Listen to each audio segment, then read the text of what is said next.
जय हिंद। स्वागत है आप सभी को एक बार फिर से अपनी YouTube चैनल पर। आज के इस महत्वपूर्ण वीडियो में हम विशेष जानकारी देने वाले हैं, इसलिए शुरू से लेकर के अंत तक वीडियो में बने रहे। तो चलिए शुरुआत करते हैं। यहाँ पर देख रहे हैं आपके स्क्रीन पर क्या चीज आ गया कि भौतिक भूगोल विषय प्रवेश।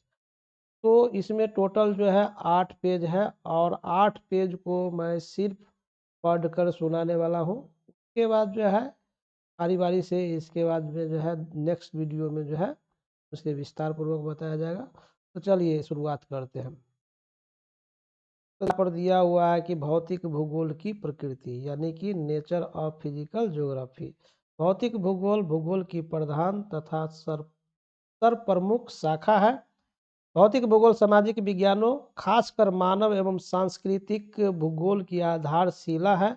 भौतिक भूगोल की प्रकृति का तात्पर्य उसके विषय स्वरूप से है, जिसके अंतर्गत निम्न पक्षों के अध्ययन को सम्मिलित किया जाता है। क्या सम्मिलित किया जाता है? अब हम यहाँ से बात करेंगे कहाँ से, तो सम्मिलित किया जाता है यहाँ से। ठीक है। भौतिक भूगोल की प्रकृति। भौतिक भूगोल की प्रकृति में जो है भौतिक भूगोल की अवधारणा तथा परिभाषा है। उसका भौतिक भूगोल का विषय क्षेत्र है। उसके बाद भौतिक भूगोल का विकास है। भौतिक भूगोल का महत्व है। अब 1.2 में है कि भौतिक भूगोल अवधारणा तथा परिभाषा, कंसेप्ट एंड डिफिनीशन। ठीक है। तो भौतिक भूगोल के जो है अवधारणा तथा परिभाषा को देखते हैं। तो पहला क्या है कि भौतिक भूगोल भूविज्ञानों के आधारभूत सिद्धांतों का समन्वित रूप है। क्या है? आधारभूत सिद्धांतों का समन्वित है। भौतिक भूगोल भूविज्ञानों के आधारभूत सिद्धांतों का समन्वित रूप है। अब दूसरा पॉइंट क्या है कि दूसरा पॉइंट हो गया आपका भौतिक भूगोल पृथ्वी के भौतिक पर्यावरण के संगठकों या स्थल, जल, वायु एवं जीव का क्रमबद्ध अध्ययन है। यानी कि भौतिक भूगोल पृथ्वी के भौतिक पर्यावरण के संगठकों यथा मतलब जैसे स्थल, जल, वायु एवं जीव तथा जीव का क्रमबद्ध अध्ययन है।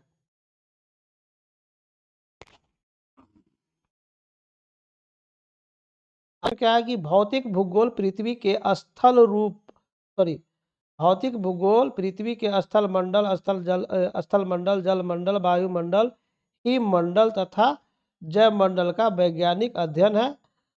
उसके बाद है भौतिक भूगोल वह विज्ञान है जिसके अंतर्गत भूविज्ञानों के आधारभूत सिद्धांतों के अलावा भौतिक पर्यावरण एवं मानव क्रियाकलापों के अंतः संबंधों का भी अध्ययन किया जाता है।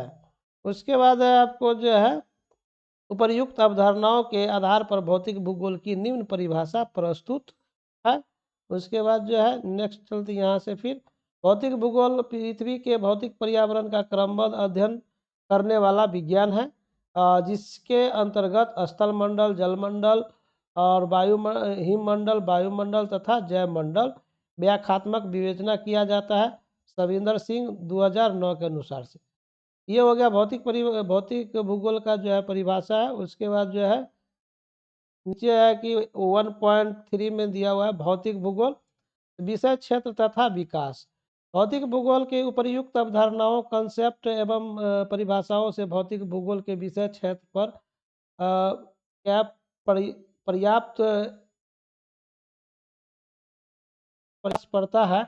इसके अंतर्गत पृथ्वी के निम्न 5 संगठकों तथा उनसे संबंधित विज्ञानों का व्याख्यात्मक अध्ययन किया जाता है। साथ भौतिक पर्यावरण एवं मनुष्य के आर्थिक क्रियाकलापों के मध्य पारस्परिक अंतर क्रियाकलापों एवं उनके प्रभावों का अध्ययन किया जाता है।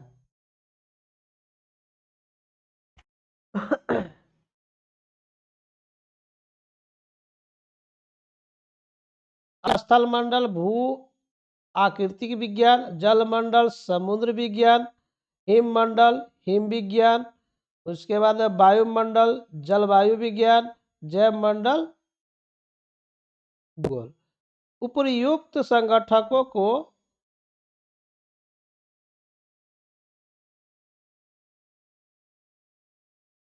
उनके संबंधित विज्ञानों का संक्षिप्त विवरण प्रस्तुत है।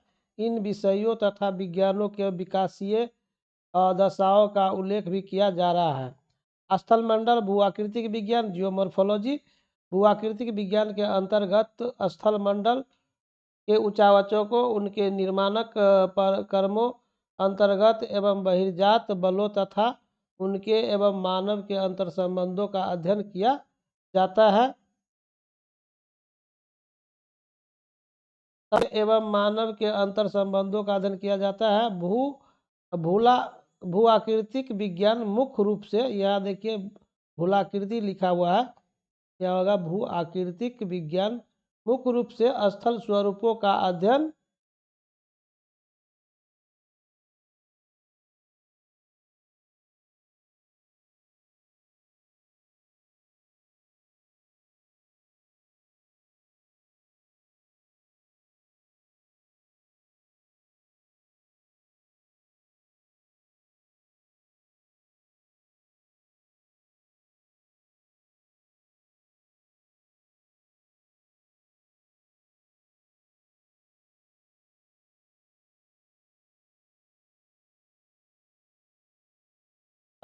अध्ययन है। इसके अंतर्गत भूपटल एवं सागर नित्तल के विभिन्न रूपों का अध्ययन किया जाता है। इस विज्ञान के अंतर्गत अध्ययन किए जाने वाले उच्चावचों स्थल रूपों को 3 श्रेणियों में रखा जाता है। अब 3 श्रेणी में रखा जाता है तो कौन कौन श्रेणी है उसको देखते हैं। तीनों में क्या किया जाता है, रखा जाता है। प्रथम श्रेणी के उच्चावच स्थल रूप हो गया। महाद्वीप, देखिए प्रथम श्रेणी के उच्चावच में जो है क्या क्या चीज है, महाद्वीप हो गया, महासागरीय बेसिन हो गया, तीसरा हो गया इनके वितरण, उत्पत्ति एवं विकास का अध्ययन किया जाता है। द्वितीय श्रेणी के उच्चावच हो गया पठार, पर्वत, झील, मैदान। उसके बाद है भू आकृति भ्रंश आदि की विशेषताओं एवं उत्पत्ति के कारकों के अंतर्जात बलों की क्रिया विधियों का अध्ययन किया जाता है। तृतीय श्रेणी उच्चावच बहिर्जात प्रकर्मों यथा बहिर्जात जल, बहता जल, सरिता, सागरीय तरंगों, भौम जल, पवन, हिम, नद एवं परिहिमानी के द्वारा अपर्दन एवं निक्षेपण द्वारा उत्पन्न स्थल रूप है। ये 3 प्रकार के जो है उच्चावच हो गया, श्रेणी में रखा गया है। उसके बाद है कि भू आकृतिक विज्ञान के अध्ययन का विकास निम्न चरणों में संपन्न हुआ है। अब निम्न चरणों में संपन्न हुआ है तो उसको देख लेते हैं निम्न चरणों में क्या क्या है। प्रारंभिक काल में क्या है कि स्थल रूपों का प्रारंभिक अध्ययन ग्रीस, यूनान तथा मिस्र में 500 ईस्वी पूर्व से प्रारंभ होता है। इस क्षेत्र में हेराडोटस, अरस्तु यानी कि हेरोडोटस होगा, हेरोडोटस, अरस्तु एवं स्ट्रेबो का योगदान महत्वपूर्ण रहा है। उसके बाद है आस्कमिकवाद या परलयवाद। इस काल में त्वरित शीघ्र क्या है, शीघ्र या अचानक घटित होने वाली घटनाओं यथा जलवायु मुखी उद्भेदन, भूकंप, बाढ़ आदि के अध्ययन को ही महत्व दिया गया है। अब क्या है कि एकरूपतावाद, क्या है एकरूपतावाद में हो गया स्टाइटिस भूविज्ञानी जेम्स हटन 1726 ईस्वी से 1797 ईस्वी ने एकरूपतावादों के सिद्धांतों का निम्न 2 प्रमुख संकल्पनाओं के आधार पर प्रतिपादन किया है। कौन है, एक है कि वर्तमान भूत की कुंजी है, दूसरा है न आदि का पता है न अंत की आशा है। उसके बाद है भूआकृतिक चिंतन का विकास। यूरोपियन संप्रदाय सीन हिमकाल तथा हिमानी अपर्दन, सागरीय अपर्दन, काष्ठ स्थलाकृतिक एवं मरुस्थलीय स्थलाकृतिक के अध्ययन में उल्लेखनीय योगदान किए गए लुई अगासिन जी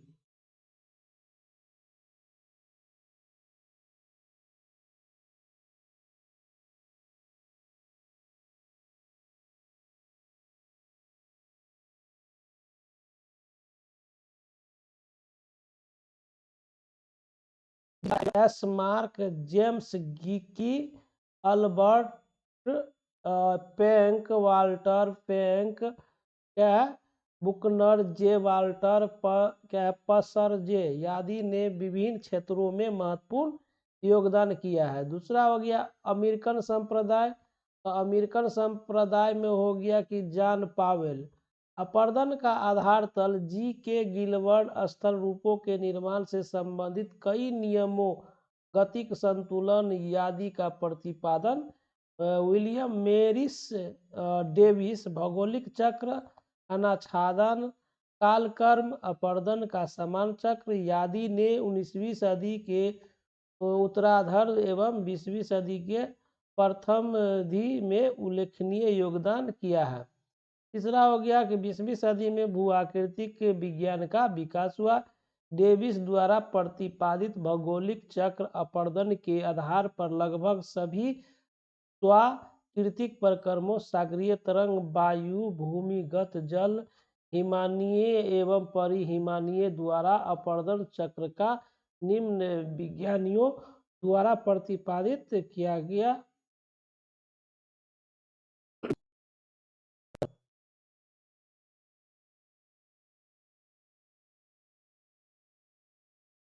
अपर्दन चक्र, शुक्र अपर्दन चक्र डेविस 1903, 1905, 1930। हिमानी अपर्दन चक्र डेविस 1906। उसका सागरीय अपर्दन चक्र डेविस 1912, जॉनसन 1919। क्रॉस चक्र बीदी 1911, स्विजिक 1948। परिहिमानी अपर्दन चक्र पेल्टियर 1950। डेविस के अपर्दन चक्र तथा स्थल रूपों के विकास के सिद्धांत की आलोचनाएं हुई तथा उनमें संशोधन सुझाए गए, जैसे भूआकृतिक सिस्टम, वाल्टर पेंक 1924 में, पेन प्लेन चक्र CH क्रिक में 1933। उसके बाद जो है पेडी प्लेन चक्र LC किंग 1948 में, भू आकृतिक सिस्टम LC किंग 1953, 1962, 1963, 1967। संभावना अपर्दन चक्र पुग 1966। समय के परिवेश में स्थल रूपों के विकास की क्रमिक विकासीय अवस्थाओं के विपरीत गतिक संतुलन सिद्धांत का जी के गिलबर्ट, J.T. हैक एवं A.N. स्टलर आदि द्वारा प्रतिपादन किया गया। सन 1950 से स्थल रूपों एवं उनके निर्माणक भूआकृतिक प्रक्रमों के अध्ययन में जनरल सिस्टम थ्योरी के आधार पर प्रतिरूपों का प्रयोग प्रारंभ हो गया। स्थल रूपों से संबंधित कई भूआकृतिक सिद्धांत का प्रतिपादन किया गया है, जैसे यथा गतिक संतुलन सिद्धांत J.T. हैक, भूआकृतिक सीमांत सिद्धांत स्टेरनली टूम, विपर्तनक स्थल रूप सिद्धांत मेरी मोरिसावा, खंडकालिक अपर्दन सिद्धांत एक्सटर्नली सूम, भूआकृतिक सिद्धांत हो गया एक्सटर्नली सूम, अखंडकालिक अपर्दन सिद्धांत हो गया एक्सटर्नली सूम। उसके बाद जो है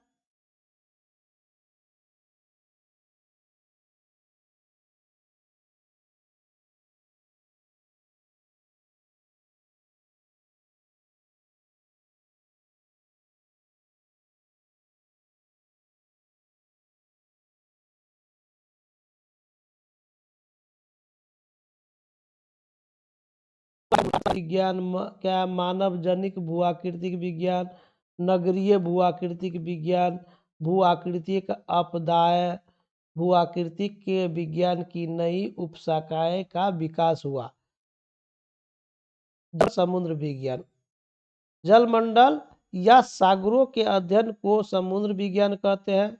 जलमंडल या सागरों के अध्ययन को समुद्र विज्ञान कहते हैं। समुद्र विज्ञान के अंतर्गत जलमंडल के वितरण, उत्पत्ति, भौतिक एवं रासायनिक गुणों, जैविक पक्षों, महासागरीय गतियों, महासागरीय धाराएं तथा ज्वार भाटा, सागरीय संसाधनों आदि का अध्ययन किया जाता है। समुद्र विज्ञान की निम्न प्रमुख शाखाएं हैं: भौमिकीय भौमिकीय समुद्र विज्ञान,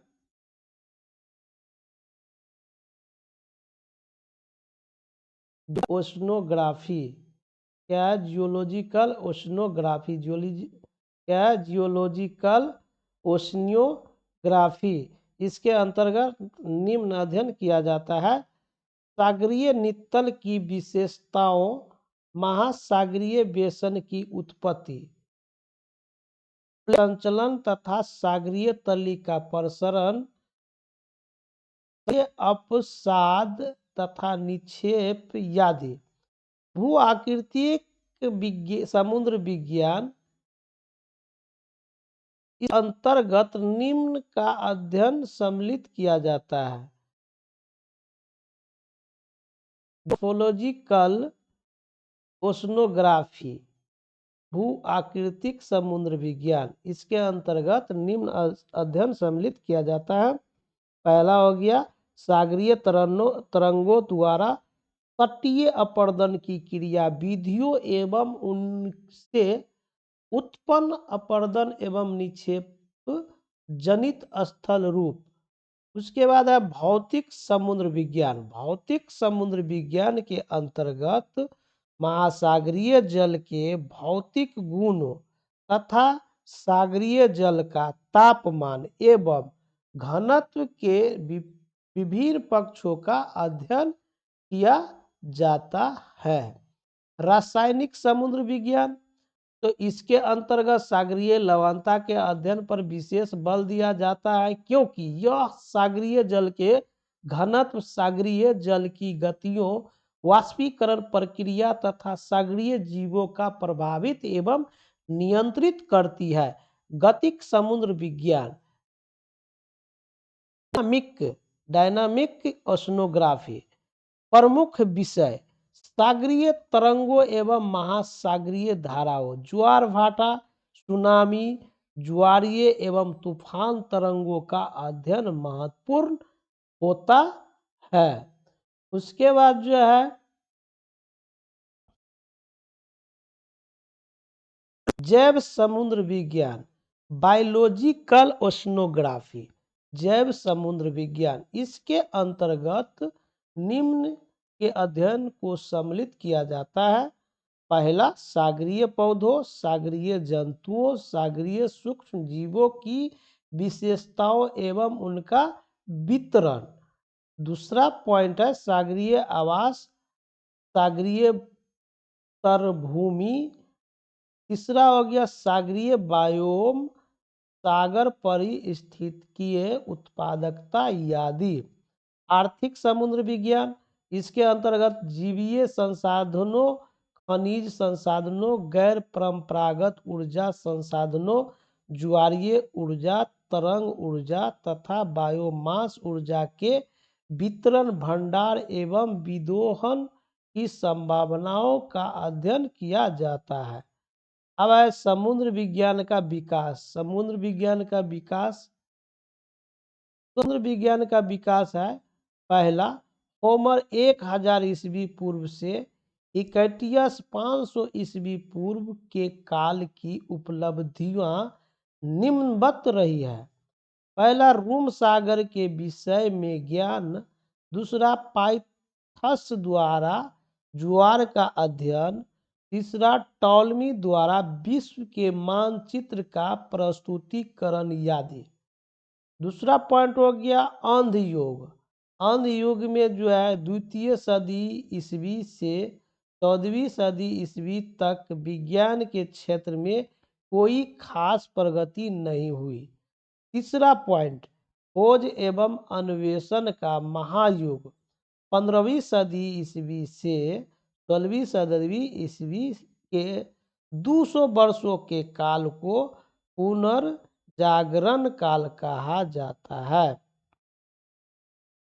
खोज एवं अन्वेषण का महायुग में क्या है, 15वीं सदी से 16वीं सदी के 200 वर्षों के काल को, कितने वर्षों के काल को, 200 वर्षों काल को, कौन भी सदी में, तो 15वीं से 16वीं सदी के 200 वर्षों के काल को पुनर्जागरण काल कहा जाता है।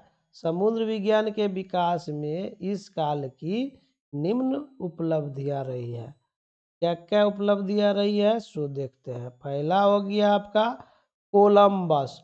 कोलंबस द्वारा अमेरिका की खोज हुई थी, ठीक है। वास्को डी गामा का भारत का आगमन हुआ। मैगेलन द्वारा ग्लोबल का परिक्रमा। 1970 में ऑटोलियस द्वारा विश्व के मानचित्र का निर्माण। ये भू आकारीय की सागरीय धाराओं के सैद्धांतिक आधार, सागरीय लहरों से संबंधित कार्य। उसके बाद चौथा पॉइंट हो गया 17वीं सदी से 19वीं सदी के ईस्वी का काल। इस काल में समुद्र विज्ञान के क्षेत्र में किए गए कार्यों में निम्नलिखित उपलब्धियां अधिक महत्वपूर्ण है। पहला हो गया न्यूटन द्वारा ज्वार की उत्पत्ति के सिद्धांत का प्रतिपादन।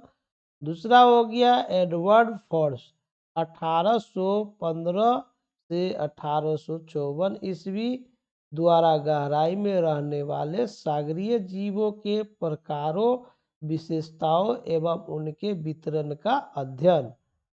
चार्ल्स डार्विन द्वारा प्रजातियों का उद्भवन नामक सिद्धांत का प्रतिपादन। नेक्स्ट हो गया सागरीय जीवों के वितरण एवं विभिन्न मंडलों की खोज तथा सागरीय जीवों का मानचित्र। पॉइंट हो गया चौथा का चौथा पॉइंट। उसके बाद जो है नेक्स्ट है आपका 4 में जो है लगता वीडियो बहुत बड़ा हो जाएगा। अब यहाँ 5वां पॉइंट हो गया चैलेंजर अभियान काल 1830 से 1882 ईस्वी में निम्न महत्वपूर्ण कार्य किए गए। पहला हो गया थॉमसन द्वारा महासागरों की गहराई का मापन। दूसरा पॉइंट हो गया सार गैसों सागर, सागर तलीय उच्चावच सागरीय जल के तापमान तथा सागरीय निक्षेपण का अध्ययन। तीसरा पॉइंट हो गया कोरल रीफ प्रवाल भित्ति की संरचना तथा उत्पत्ति की व्याख्या। चौथा पॉइंट हो गया पैलेजिक निक्षेपों के वितरण के विश्व मानचित्र का निर्माण। पांचवा हो गया जॉन मरे 1841 से 1914 ईस्वी द्वारा स्कॉटलैंड के उत्तर प्रदेश क्या यूपी लिखल है यूपी के मध्य अंत सागरीय कटक की खोज। क्या प्लैंकटन सागर तल के निक्षेप तथा कोरल रीफ की संरचना एवं उत्पत्ति का अध्ययन। एटाल की उत्पत्ति के सिद्धांत का प्रतिपादन आदि उल्लेखनीय कार्य किए गए हैं। छठा पॉइंट हो गया चैलेंजर का उपरांत काल। चैलेंजर का उपरांत काल के बाद समुद्र विज्ञान के क्षेत्र में निम्नलिखित महत्वपूर्ण योगदान रहा है। योगदान क्या क्या रहा है सो देखते हैं। योगदान में हो गया कि पहला योगदान हो गया अलेक्जेंडर आगासिए द्वारा न्यू फाउंडलैंड तथा फ्लोरिडा के मध्य गल्फ स्ट्रीम का निर्धारण तथा उसकी उत्पत्ति। फिजी एवं मालदीव द्वीपों का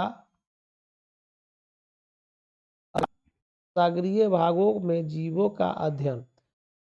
दूसरा हो गया योगदान की एफ नानसेन द्वारा सर्वप्रथम उत्तरी ध्रुव की खोज।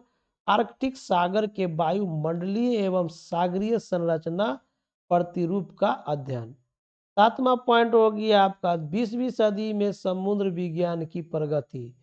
तो आधुनिक जल पोतों उपकरणों तथा प्रयोगशालाओं से लैस एवं राष्ट्रीय एवं अंतर्राष्ट्रीय स्तरों पर आपसी सहयोग के साथ आधुनिक समुद्र विज्ञान में शोध कार्य की 20वीं सदी के आगमन के साथ ही शुरुआत होती है।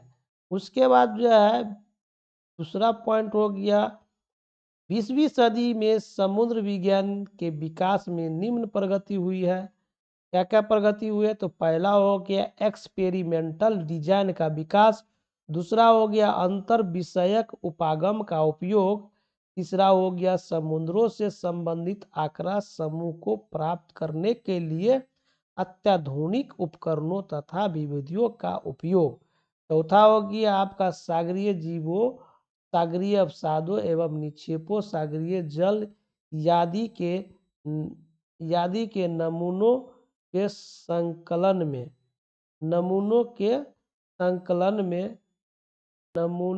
संकलन में समुचित उपयोगी प्रतिचयन विधियों का विकास एवं उपयोग। महासागरीय नितल के उच्चावच का निर्धारण, उसके बाद हो गया महासागरीय जल की लवणता, तापमान तथा घुली ऑक्सीजन का मापन, उसके बाद हो गया आधुनिकतम प्रौद्योगिकीय विधियों तथा उपयुक्त उपकरणों के उपयोग के साथ महासागरों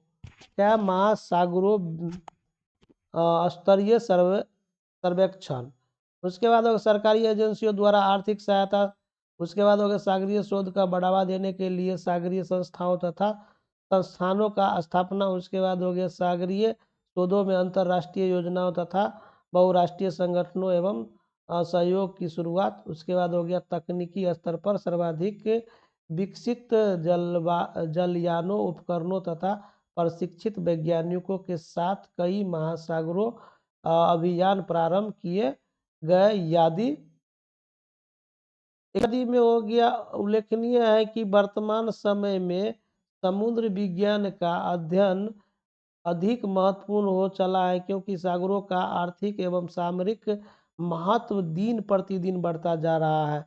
अतः व्यावहारिक समुद्र विज्ञान की ओर लोगों का ध्यान अधिक आकृष्ट हो रहा है। समुद्र विज्ञान के अंतर्गत सागरीय पारिस्थितिक तंत्र एवं सागरीय पारिस्थितिकीय अध्ययन का केंद्र बिंदु बन गई है। बहु अंतर विषयक अध्ययनों, आधुनिक तकनीकी एवं प्रौद्योगिकी के उपयोग तथा अंतर्राष्ट्रीय सहयोग से 21वीं शताब्दी में समुद्र विज्ञान का भविष्य दिखाई दे रहा है।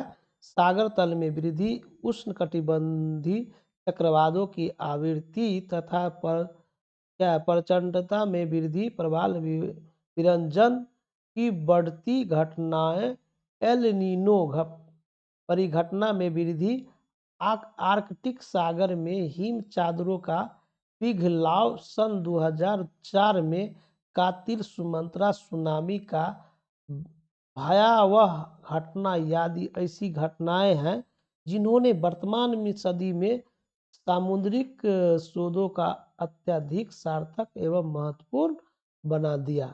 तीसरा पॉइंट हो गया जलवायु वायुमंडल, यानी वायुमंडल हो गया जलवायु विज्ञान।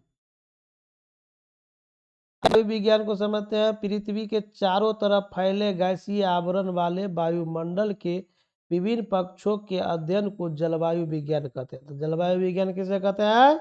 तो पृथ्वी के चारों तरफ फैले गैसीय आवरण वाले वायुमंडल के विभिन्न पक्षों के अध्ययन को जलवायु विज्ञान कहते हैं। यहाँ पर मौसम एवं जलवायु में अंतर स्थापित करना आवश्यक है।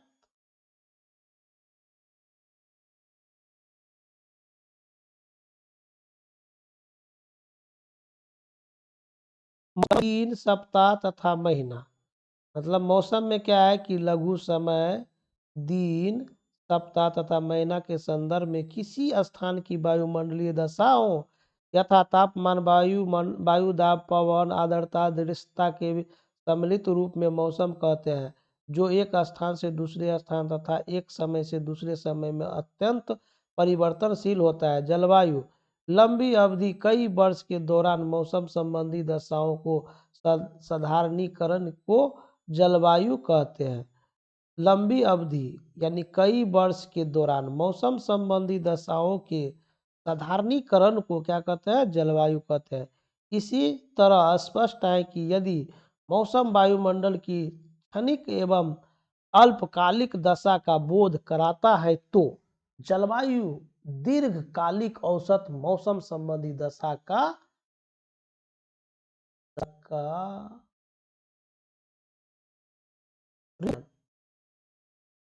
विज्ञान के मतलब ये इंग्लिश होता है मेट्रोलॉजी। क्या होता है, मेट्रोलॉजी ऋतु विज्ञान। निचले वायुमंडल की भौतिक दशाओं के अध्ययन को ऋतु विज्ञान कहते हैं।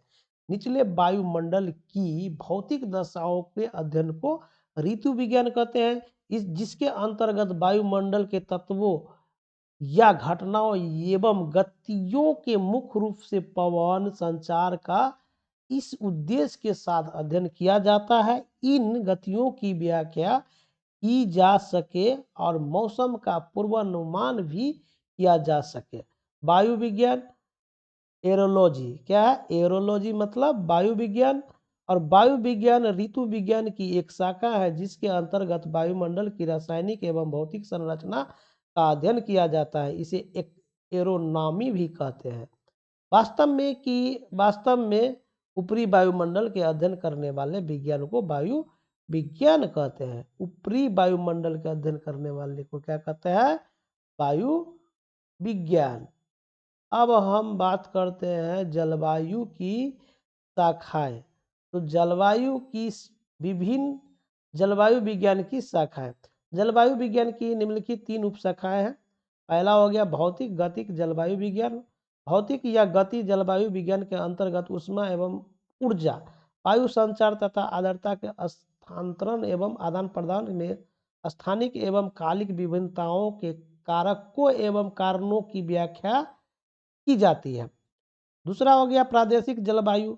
प्रादेशिक जलवायु के अंतर्गत विश्व जलवायु प्रकार, उनके वितरण, प्रतिरूप तथा उनको विशेषताओं का अध्ययन करते हैं। स्थानिक मापक या क्षेत्र के आधार इसके 3 उप प्रकार हैं।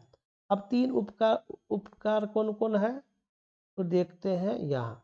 पहला हो गया सूक्ष्म स्तरीय जलवायु, माइक्रो क्लाइमेट, सूक्ष्म स्तरीय जलवायु। दूसरा हो गया मध्य स्तरीय जलवायु या स्थानीय जलवायु। तीसरा हो गया बृहद स्तरीय जलवायु या भौगोलिक जलवायु। अब तीसरा पॉइंट हो गया व्यवहारिक जलवायु विज्ञान, मानवीय क्रियाओं को प्रभावित एवं नियंत्रित करने वाले मौसम एवं जलवायु के कारकों एवं उनकी प्रक्रियाओं, मानव के क्रियाकलापों द्वारा मौसम एवं जलवायु में होने वाले परिवर्तनों तथा उनसे उत्पन्न होने वाली समस्याओं यथा भूमंडलीय ताप वृद्धि एवं जलवायु परिवर्तन के निदान हेतु जलवायु के सिद्धांतों का उपयोग का अध्ययन करने वाले विज्ञान को व्यवहारिक जलवायु कहते हैं। जलवायु विज्ञान का विकास, जलवायु विज्ञान के क्रम विकास के इतिहास को निम्न कालों में विभाजित किया जाता है। पहला हो गया प्राचीन काल। प्राचीन ग्रीक विचारकों ने भूमंडल को अक्षांशों के आधार पर 3 प्रमुख तापमंडलों में विभाजित किया जाता है। पहला हो गया उष्णकटिबंधीय तापमान 23.5 डिग्री उत्तर एवं दक्षिण अक्षांशों के मध्य है। दूसरा पॉइंट हो गया शीतोष्ण तापमान मंडल, दोनों गोलार्धों में 23.5 डिग्री से 66.5 डिग्री अक्षांशों के। तीसरा पॉइंट हो गया शीत ताप मंडल, दोनों गोलार्धों में 66.5 डिग्री से 90 पॉइंट अक्षांशों के मध्य है। तो दूसरा पॉइंट हो गया वैज्ञानिक विश्लेषण का काल। 3 पॉइंट हो गया। और क्या वैज्ञानिक विश्लेषण काल में वैज्ञानिक विश्लेषण काल, ठीक है। तो जलवायु विज्ञान का एक विज्ञान के रूप में 17वीं सदी में अभ्युदय हुआ। क्या हुआ, अभ्युदय हुआ, ठीक है। इस काल की निम्न उपलब्धियां रही, यानी भूवैज्ञानिक विश्लेषण का काल जलवायु विज्ञान का एक विज्ञान के रूप में जलवायु विज्ञान का एक विज्ञान के रूप में 17वीं सदी में अभ्युदय उदय हुआ। इस काल की निम्न उपलब्धियां रही हैं। पहला हो गया, तापमान नापने के लिए गैलीलियो ने 1593 तथा सेंटटोरे ने 1662 में थर्मामीटर का आविष्कार किया। मतलब तापमान नापने के लिए गैलीलियो ने 1593 ईस्वी में थर्मामीटर का आविष्कार किया और सेंट्रो ने 1612 ईस्वी में आविष्कार किया था।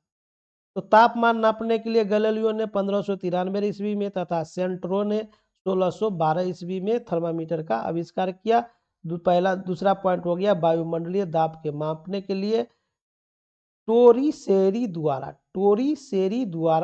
1643 ईस्वी में बैरोमीटर का आविष्कार हुआ। वायुमंडलीय दाब के मापने के लिए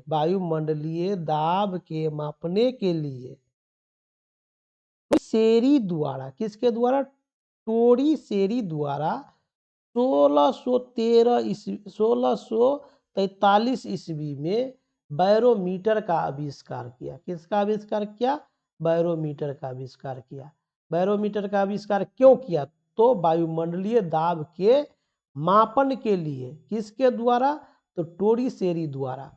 अब चलते हैं तीसरा पॉइंट में, वायुमंडलीय गैस से संबंधित बॉयल द्वारा गैस नियम का प्रतिपादन।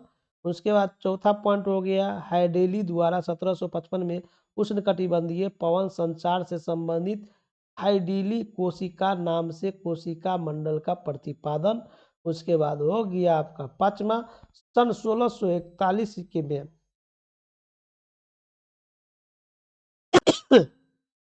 1641 में डॉक्टर क्रेस्ट द्वारा तापमान में मापन के लिए सेंटीग्रेड मापन का उपयोग किया। किसका उपयोग किया? सेंटीग्रेड मापन का। कब किया था? 1641 ईस्वी में डॉक्टर क्रेस्ट द्वारा तापमान के मापन के लिए सेंटीग्रेड मापन का उपयोग किया।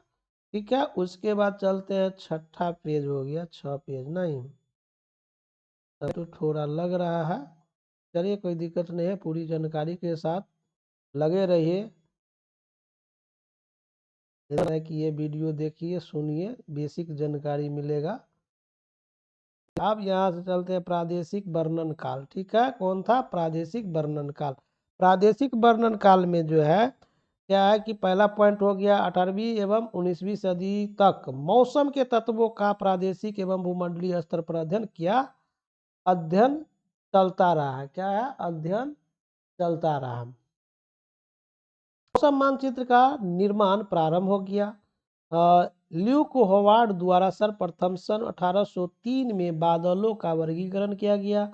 हमबोल्ट ने 1817 में समताप रेखाओं द्वारा तापमान के वितरण में मानचित्र का निर्माण किया गया।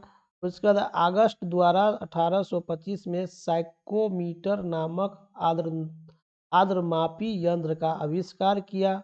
उसके बाद है एच.डब्ल्यू. डोब द्वारा वायुमंडलीय तूफानों से संबंधित नियमों का प्रतिपादन किया। ये सब बेसिक चीज़ें और सभी कंपटीशन परीक्षाओं में जो है पूछे जाने वाले जो है, खासकर यूजीसी नेट हो गया, बीपीएससी, यूपीएससी, ये सब में बेसिक चीज़ अगर जान लेते हैं तो यहाँ से प्रश्न आने की चांस होती है। देखिए अब चलते हैं, हमारा हो गया ये जी.डी. कोरियालॉसी द्वारा सन 1844 ईस्वी में पृथ्वी के घूर्णन से संबंधित विक्षेप बल या विक्षेप प्रभाव के नियम का प्रतिपादन किया गया, जो आगे चलकर कोरियालिस बल या कोरियालिस प्रभाव नाम से प्रसिद्ध हुआ।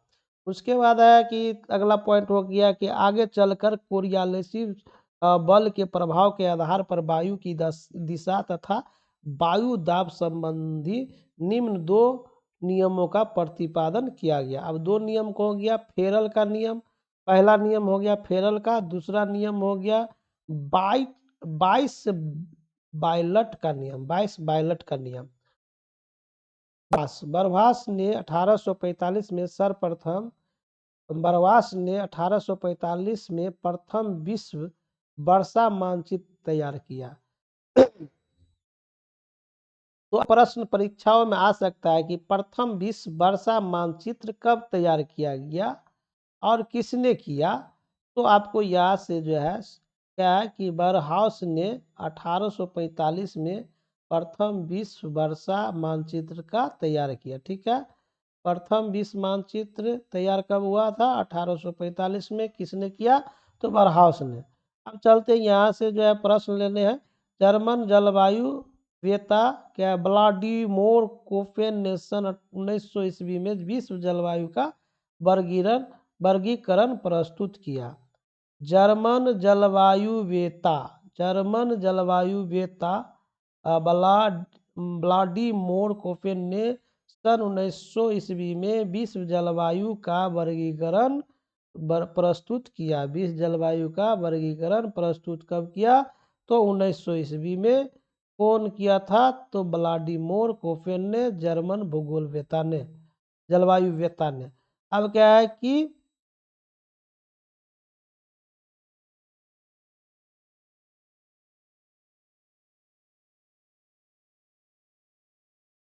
लैम्फर्ट तथा लैम्फर्ट ने शीतोष्ण चक्रवातों की व्याख्या की। आगे चलकर शीतोष्ण चक्रवातों की उत्पत्ति से संबंधित गतिक सिद्धांत, संवहनीय तरंग सिद्धांत, भंवर सिद्धांत, ध्रुवीय वाताग्र सिद्धांत या लहर सिद्धांत आदि का प्रतिपादन किया। 20वीं सदी में जलवायु विज्ञान इस काल की अग्रलिखित प्रमुख विशेषताएं हैं। पहला हो गया मौसम एवं जलवायु के तत्वों एवं विचारों से संबंधित आंकड़ों एवं सूचनाओं की नियमित रूप से प्राप्ति के लिए आवश्यक प्रयुक्त तकनीकों में निरंतर सुधार एवं प्रगति। दूसरा हो गया विश्व जलवायु के वर्गीकरण के लिए सघन प्रयास, जलवायु परिवर्तन के प्रति चिंता तथा उनसे निपटने के लिए निरंतर प्रयास। उसके बाद हो गया तीसरा पॉइंट हो गया मौसम के पूर्वानुमान की विधियों एवं उपागमों में निरंतर सुधार एवं प्रगति। दो पेज रह गया।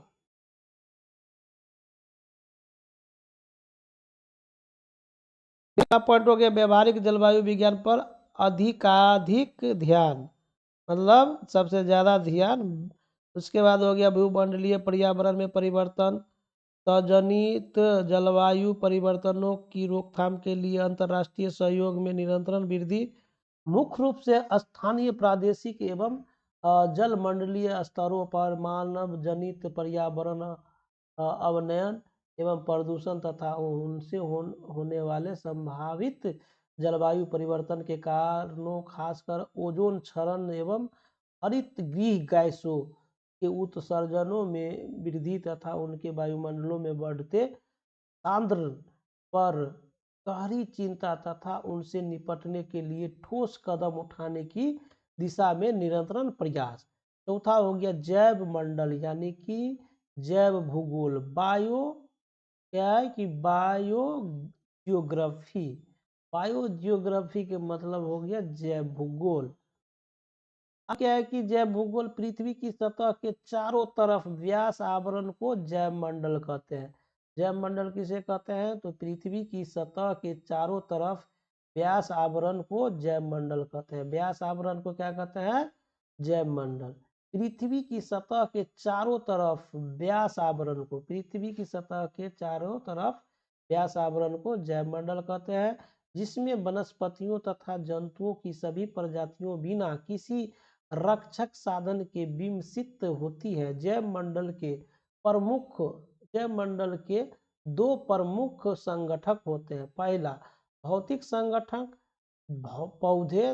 पौधे जंतु तथा सूक्ष्म जीव, तथा भौतिक संगठन स्थल, मिट्टियां, जलवायु तथा ऊर्जा। जैव मंडल के अध्ययन करने वाले विज्ञान को जैव भूगोल कहते हैं। जैव मंडल के अध्ययन करने वाले विज्ञान को जैव भूगोल कहते हैं। जैव भूगोल की शाखाएं, पहला शाखा हो गया पादप भूगोल, प्लांट जियोग्राफी।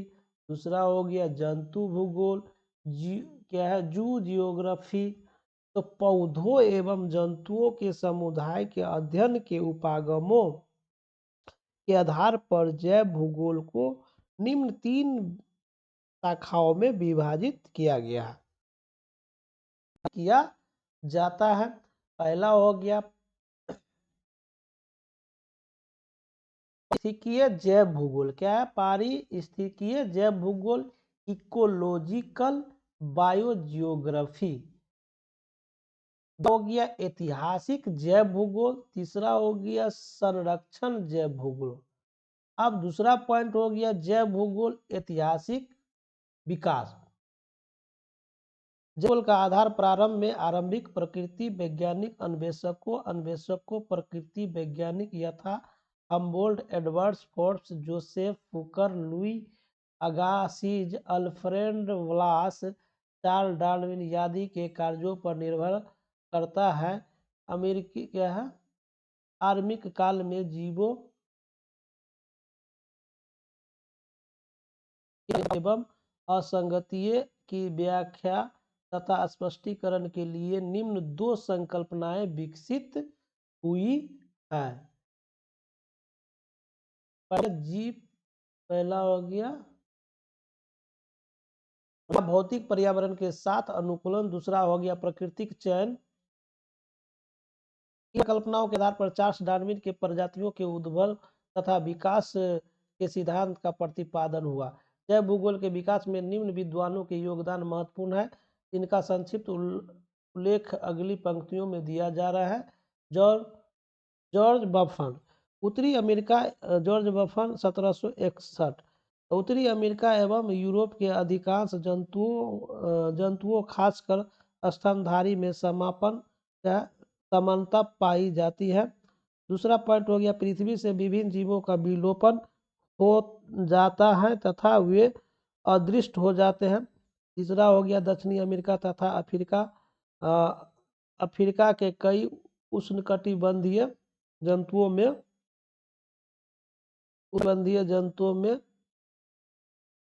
में असमानता पाई जाती है। इसका प्रमुख कारण पहले इन दोनों महाद्वीपों का जुड़े रहना। दूसरा अगला पॉइंट हो गया विभिन्न महाद्वीपों के वर्तमान जंतुओं का एक दूसरे से अलगाव महाद्वीपीय प्रभाव के कारण हुआ। अगला पॉइंट हो गया प्रजातियों के विविधता का सूत्रपात जलवायु परिवर्तन के कारण हुआ। अगला पॉइंट हो गया भूगोल, जलवायु एवं प्रजातियों की प्रकृति सर्वदा स्थिर नहीं होती है, वरन गतिशील होती है तथा उनमें स्थानिक एवं कालिक परिवर्तन होते रहता है। अगला पॉइंट हो गया महाद्वीप गतिशील होते रहते हैं, अतः सागरों का महाद्वीप भागों पर विस्तार तथा निवर्तन होता रहता है, जिस कारण जलवायु एवं प्रजातियों की विभिन्नता हो जाती है। बफन का विचार बफन निम्न के रूप में माना जाता है। यदि जॉर्ज फॉस्टर, क्या है? जॉर्ज फॉस्टर जलवायु दशाओं द्वारा विलग विश्व के अलग अलग प्रादेशिक के पौधों एवं जंतुओं के वितरण की व्याख्या के लिए बफर नियम का उपयोग किया। फोस्टर ने वनस्पति प्रलवता की संकल्पना का प्रतिपादन किया, जिसका अर्थ होता है भूमध्य रेखा से ध्रुवों की ओर पादप प्रजातियों में कमी होती जाती है। फोस्टर ने सर्वप्रथम द्विजैव भूगोल का अभिनिर्धारण किया। किसका निर्धारण किया था? तो द्विजैव भूगोल का। किसने? तो जॉर्ज फॉस्टर ने। किसने किया था? जॉर्ज फॉस्टर ने।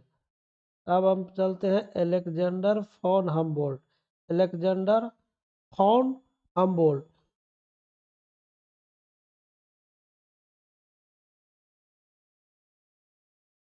ज्वालामुखी पर्वत पर भूतल से शीर्ष तक पौधों के विभिन्न मंडल पाए जाते हैं, अर्थात किसी पर्वत के सहारे ऊंचाई के साथ वनस्पतियों में परिवर्तन होता है। दूसरा पॉइंट हो गया इस पर्वत के निचले भाग में उष्ण कटिबंधीय पौधों, मध्य भाग में शीतोष्ण पौधे तथा शीर्ष पर आर्कटिक पौधे पाए जाते हैं। वनस्पति में ऊंचाइयों के साथ इस विभिन्नताओं को सुंगता पादप मंडल कहा जाना चाहिए। उसके बाद तीसरा पॉइंट हो गया, हम्बोल्ट ने पौधों के समूह को पादप साहचर नाम दिया। पादप साहचर नाम किसने दिया? तो हम्बोल्ट ने दिया। किसको दिया? तो पौधे के समूह के नाम को पादप साहचर ने नाम दिया था। हम्बोल्ट ने उपयुक्त 5 वर्षीय अपनी खोज यात्रा के दौरान अपने विचारों को 30 खंड में सन 1805 में प्रकाशित पुस्तक में सम्मिलित किया है। उसके बाद जो है Augustine the Candolle, Augustine the Candolle क्या है? Augustine the Candolle, Augustine the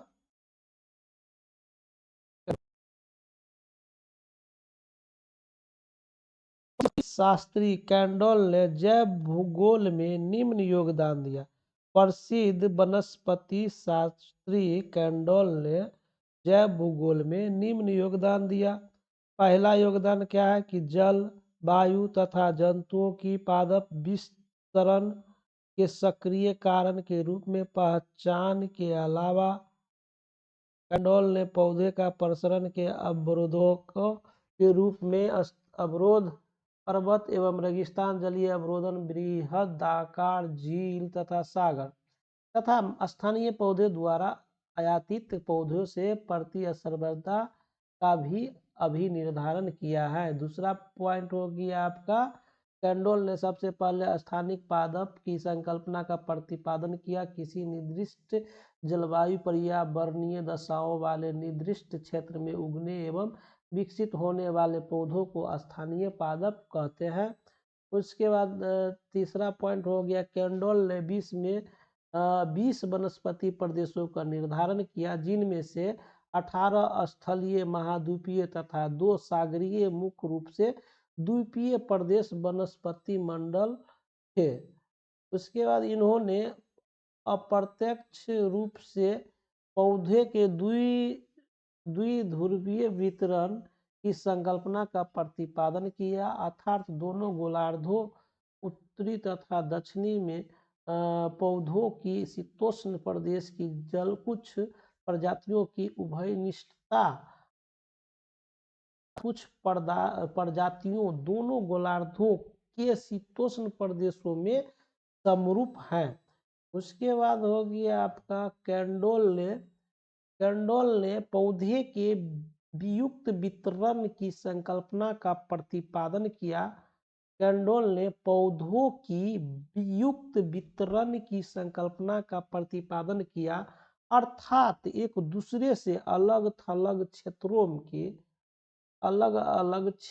के पौधों की असमान प्रजातियों का पाया जाना है। अब चैप्टर 8 हो गया, ये लास्ट पॉइंट हो गया इसका चैप्टर का। क्या है? Charles Darwin 1859। ज्ञातव्य है कि डार्विन पहले व्यक्ति नहीं थे जिन्होंने सर्वप्रथम प्रजातियों के उद्भव के सिद्धांत का प्रतिपादन किया, वरन ये पहले वैज्ञानिक थे जिन्होंने प्रजातियों के उद्भवन के निम्न प्रक्रमों एवं क्रियाविधियों का निर्धारण किया। प्राकृतिक चयन, अनुकूलन तथा श्रेष्ठतम की उत्तरजीविता। 3 पॉइंट हो, प्राकृतिक चयन, अनुकूलन तथा तीसरा हो गया श्रेष्ठतम तथा उत्तरजीविता।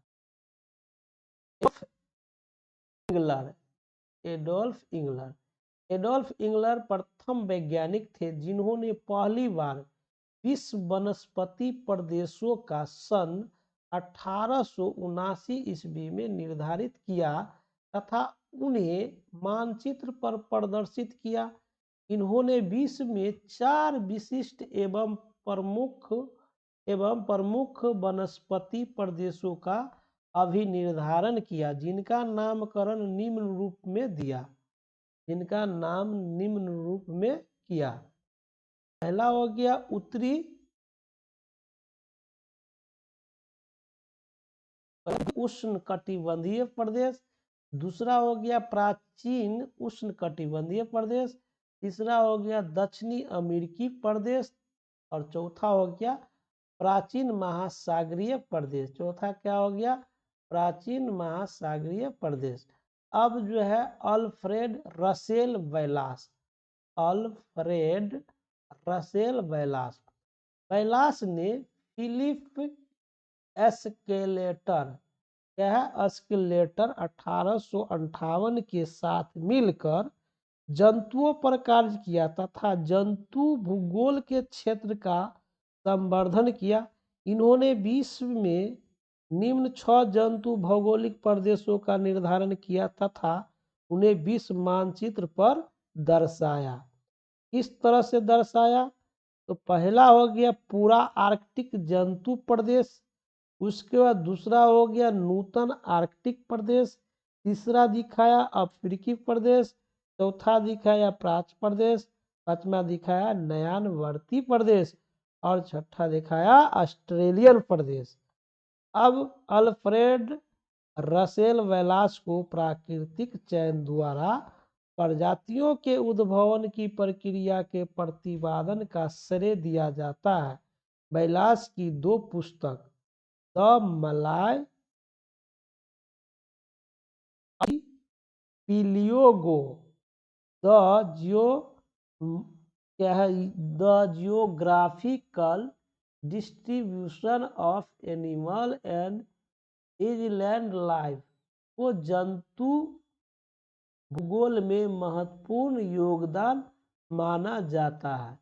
तो ये था हमारा पहला चैप्टर जो आप लोगों के बीच में पढ़ कर सुनाए, और ये सुनने के बाद इसमें से 100 तो नहीं, कम से कम 30% प्रश्नों का उत्तर जरूर याद आपका हो गया होगा। और आप लोग वीडियो देखने के लिए, समय देने के लिए आप सभी को बहुत बहुत धन्यवाद। तो आज के वीडियो में इतना ही। अभी तक आप चैनल पर नए हैं तो चैनल को सब्सक्राइब और लाइक जरूर कीजिए, ताकि आपका अगला चैप्टर जो है, दूसरा चैप्टर में जो है आपको क्या चीज दिया जाएगा? तो दूसरा चैप्टर हो जाएगा आपका सोलर सिस्टम। सोलर सिस्टम से स्टार्ट होगी, उसमें जो है बेसिक चीज आपको जानकारी मिलेगी। तो आज के वीडियो में इतना ही। जय हिंद।